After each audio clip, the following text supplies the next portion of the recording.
Hello, everyone.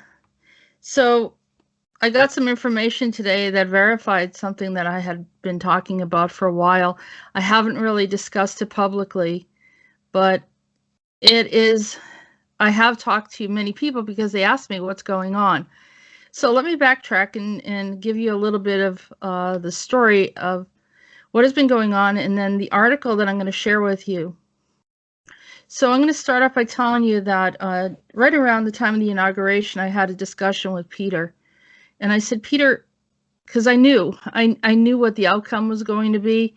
And, he also had informed me that we had lost the battle.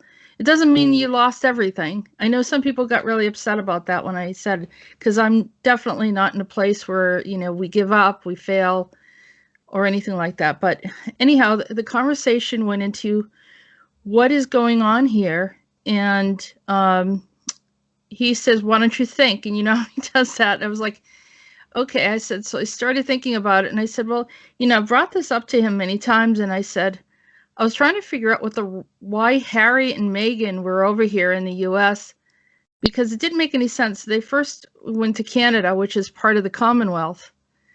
And then I saw them in California, and then I saw the outbreaks and the protests happening in California and the fires and in the craziness.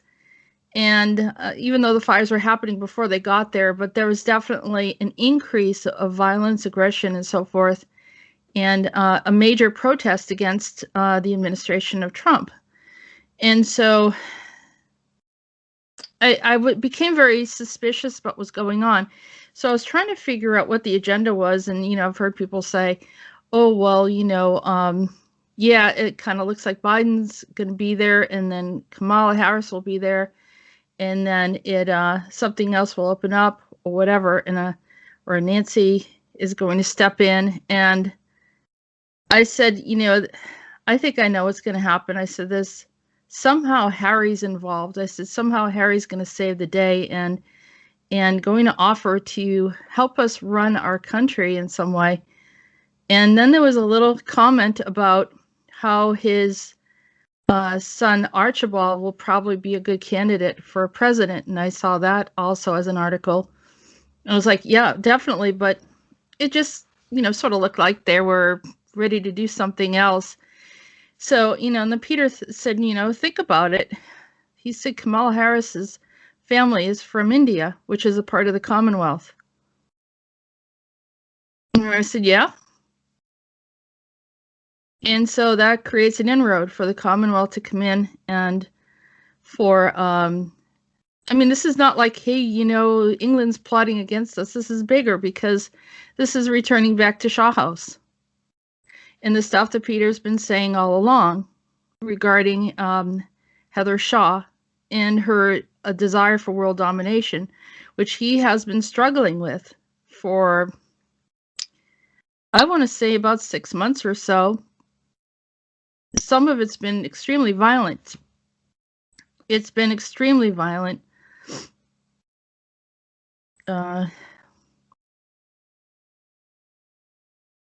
And I've also felt the brunt of it. I mean, Peter said that he's received ultimatums from them and saying that they are going to do something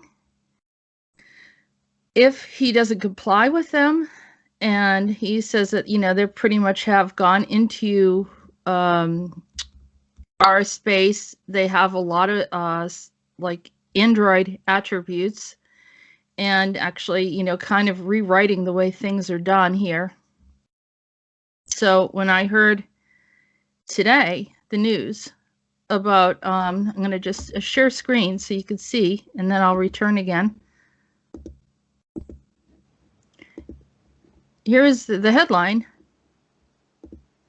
And when I heard this article right here, is Meghan Markle already preparing to bid to be America's first woman president? Duchess of Sussex will use furor over Oprah interview to launch the political career. She networks among Democrats, claims senior labor figure with strong links to Washington. One senior labor figure claimed she was networking among senior Democrats. Networking said to be with a view to building a campaign and fundraising teams.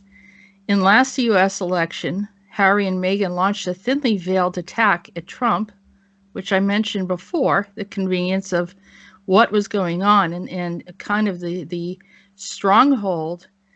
I won't even say passive aggressive, but actual, some kind of coup-like behavior happening in California.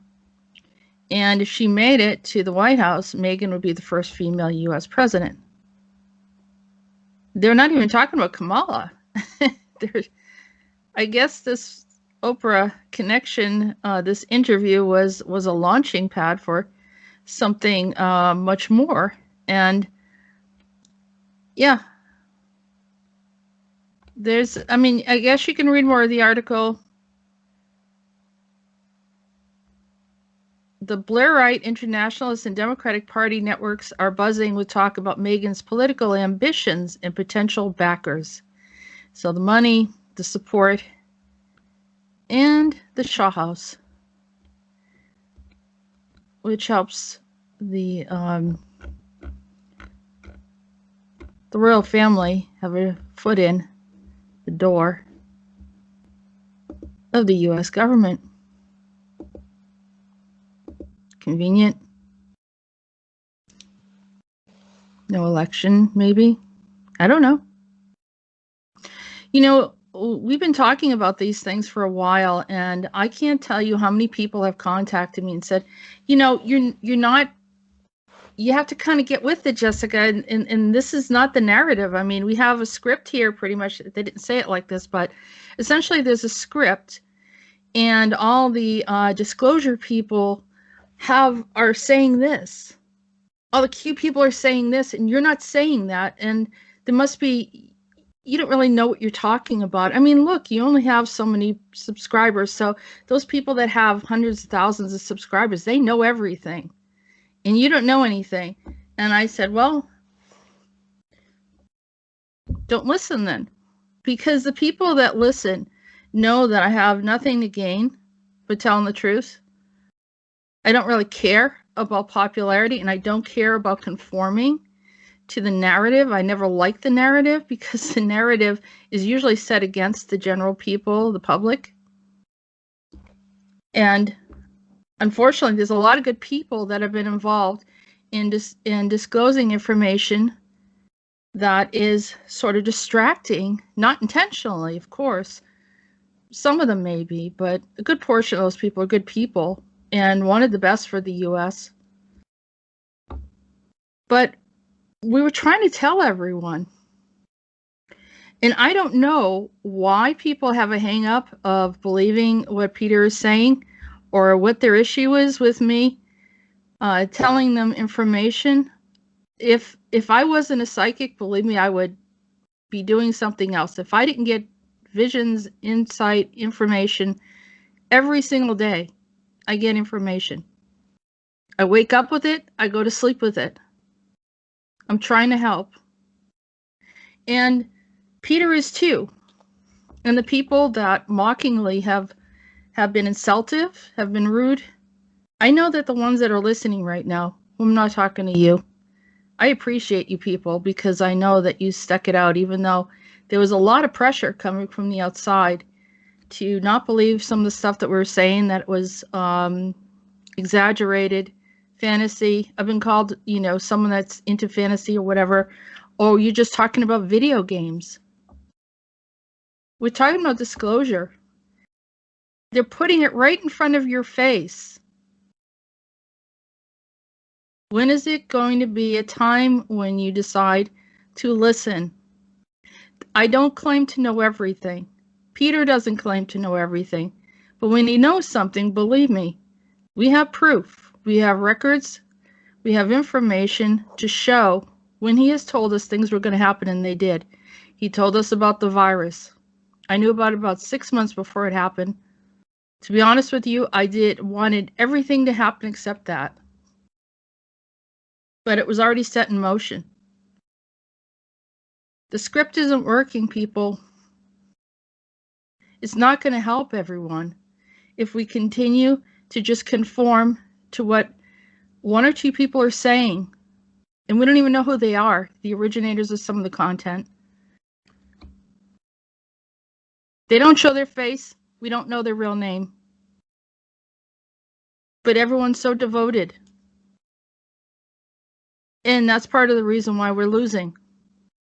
Remember, it's a mass collective understanding of things. It's not just me. It's not just Peter. Another thing that's happening is people are taking our information, giving themselves credit, and, kind of plagiarizing whatever we're saying and not giving credit. And then I have people come back to me and said, oh, so-and-so said this. I said, no, I said this about 6 months ago. And I don't know what the proof is. I do, send this up to the high courts and say, hey, listen, I'm doing the best that I can. I know the truth that I'm bringing in information. If people want to do whatever they're going to do, then that's fine. But I'm willing to move on and continue to provide information. I want to help those people, even if it's whatever core group that is. And then maybe eventually it will get out to the masses. And like I said, I don't know everything, but when people are listening and going down the wrong path, leading people to a dead end, I just get a little upset about it. And I also get upset about the fact that I guess everyone wants to be appreciated to some level. So anyhow, for those of you that have support me, I appreciate it. Thank you. You're very much appreciated. For those of you that have mocked or discredited the things that I've said, for whatever reason, personal reasons, non-personal reasons, or deliberately providing a narrative because it's popular, because you need to go with what everyone else is saying, even though you're directing people down the wrong path, I do feel that your outcome is going to have some repercussions for you. You should be responsible for what you're saying to people. Have a conscience. This is not a game. There's a lot of nations at stake here, not just the US. Many. Because it's not their goal just to take over one thing. It is the goal to take over the sovereignty of all of humanity. We have to be smarter. We have to get past egos. We have to get past what the trends are, the popularity. We have to look for truth and things that actually happen. If someone says something's going to happen, and 20 years later it hasn't happened, and you're still listening and following, I don't know what else to say to you. I have no idea why people do that. People are still following things that a lot of people walked away from before, and they bring it up as if it's a new idea. Someone said something to me today, and I said, I know the truth about certain things, but I step back and saying it because I don't want to have the repercussions. I don't really feel like fighting and arguing with people and then have people say, hey, I want to debate you. That's a waste of my time. I spend time trying to help people on a personal level. I'd rather spend time helping people on an individual basis than deal with some kind of ego that wants attention. You can go get attention on your own. And Peter is way too important is regarding him providing us information. And he is not going to entertain that. I know that some people feel they get all the time in the world and everything's about sensationalism, and then they want to prove some kind of thought that is a waste of time for everyone. We're at a critical stage right now. And if they are thinking about entertainment rather than helping the planet, then you should consider what is going on with them as well. So with that said, I guess I was a little bit straightforward, a little bit harsh, but time to wake up. Time to wake up. And like I said, I'll continue to provide the information, not to disregard anybody else. Like I said, I'm not here to judge anyone's their intention of what they want to do, or whether or not they're misleading, or whether they're trying to harm anybody. That's not my responsibility. But my responsibility is to provide you the right information. And if I was providing information that never came to pass or was not accurate, I would walk away from it. I'd be responsible and step away. And I think some people should as well. I know that some people are entertaining, they're nice to watch. Then don't put yourself out there as the source of information. Okay, well, thank you, everyone. Thank you for listening.